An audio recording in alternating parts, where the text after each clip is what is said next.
Bonjour bien-aimés, en cette matinée nous méditons dans le livre de Juges, c'est dans l'Ancien Testament. Nous lisons dans Juges au chapitre 4, les deux premiers versets.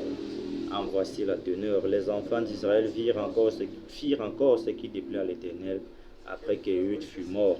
Et l'Éternel les vendit entre les mains de Jabin, roi de Canaan, qui régnait à Hatzor.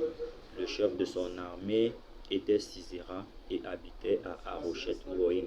La parole de Dieu est vérité, puisse nous sanctifier par sa vérité. Amen. Bien-aimés dans le Seigneur, bonjour. En cette matinée, l'Esprit nous convie vers ce passage qui nous situe comment à chaque fois que les enfants d'Israël péchaient, ou alors à chaque fois qu'ils faisaient ce qui déplaît à l'Éternel, l'Éternel les livrait entre les mains de leurs adversaires, entre les mains de leurs ennemis. Bien-aimés dans le Seigneur, en cette matinée, disons, ne fais pas ce qui déplaît à l'Éternel. Oui, nous constatons que nos vies tournent en rond, nous constatons que nous n'avançons pas dans nos entreprises, nous constatons que nous n'avançons pas dans nos projets parce que nous faisons ce qui déplaît à l'Éternel. Et bien aimé, sois-en rassuré, chaque fois que tu fais ce qui déplaît à l'Éternel, tu ne pourras jamais progresser dans ta vie. Alors en cette matinée, cherche à faire ce qui plaît à l'Éternel si tu veux avancer dans ta vie. Il est vrai que dans Romains, on nous dit tous ont péché et sont privés de la gloire de Dieu, mais nous pouvons quand même tendre vers la perfection, nous pouvons tendre, n'est-ce pas, vers la sanctification.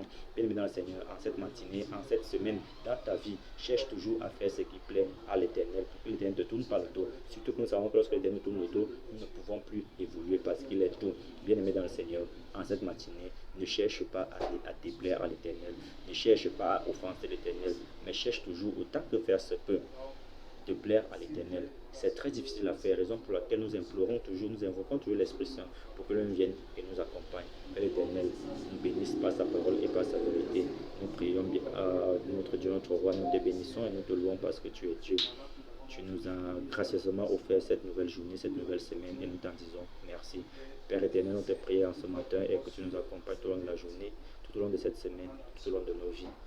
Pense à nos frères et sœurs qui sont malades, couchés dans les hôpitaux ou à la maison. Souviens-toi de nous dans ton royaume. C'est par le précieux nom de ton Fils Jésus-Christ mort sur la croix pour nos péchés. Nous t'avons ainsi prié. Amen. Bien-aimé dans le Seigneur, bonjour, bonne journée et sois béni.